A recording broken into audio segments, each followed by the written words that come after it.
Pemirsa, kasus dugaan korupsi infrastruktur Base Transceiver Station atau BTS 4G Kominfo masuk tahap penyidikan.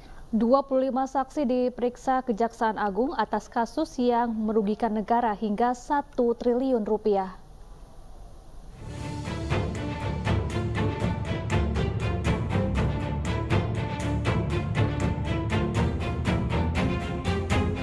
Menyimpulkan bahwa kerugian diperkirakan 1 triliun dari jumlah kontrak 10 triliun.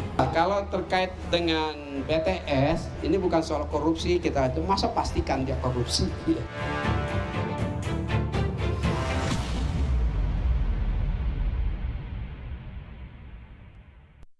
Tancap gas, itulah yang dilakukan tim penyidik Kejaksaan Agung dalam mengusut perkara dugaan korupsi pengadaan stasiun pemancar 4G di lingkungan Kementerian Komunikasi dan Informatika.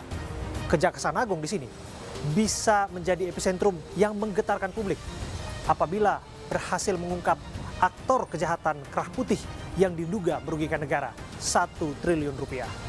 Saya Abraham Silaban, inilah sorotan dugaan korupsi di Kementerian Kominfo.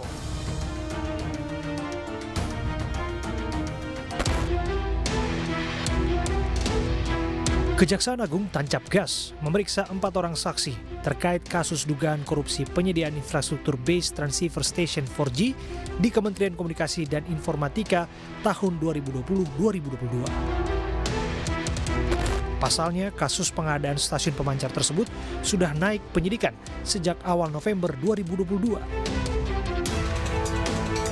4 saksi yang diperiksa adalah 4 direktur perusahaan vendor program Bakti Kominfo.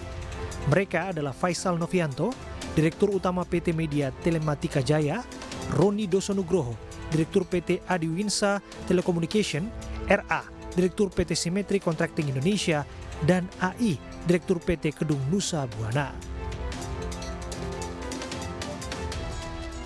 Mas Abram, silakan. Terima kasih. Tumben nih mampir ke rumah kita nih. Ya betul Pak, ini ada hal yang memang harus kita bicarakan Pak. Ini kaitannya dengan urusan negeri yang harus bersih korupsi. Aduh, ngeri nih. Saya dengar belakangan ini lagi tancap gas urusan korupsi di lingkungan Kominfo, betul Pak? Ada yang kita tangani sekarang. Kita lagi melakukan penyidikan umum ya terhadap perkara yang terkait dengan proyek-proyek di Kominfo. Ya, di jumlah nilai proyeknya sekitar 10 triliun. 10 triliun? Ya.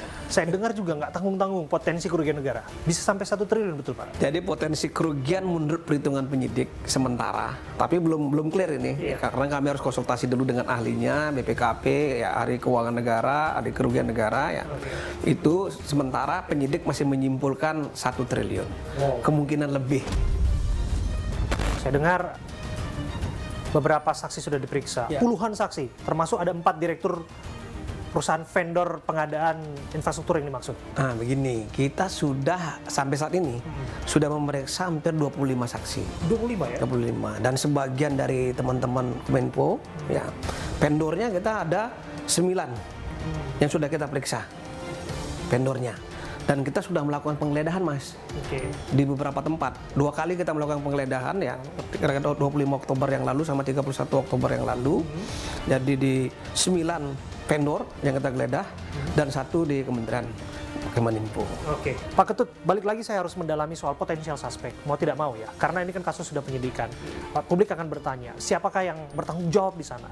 Apakah kemudian perusahaan vendornya sendiri, apakah kemudian pejabat membuat komitmennya, atau bisa jadi jangan-jangan orang nomor 1 di lingkungan kementerian itu? Saya tidak mau berspekulasi. Tugasnya Kapus ini ada yang menyampaikan data.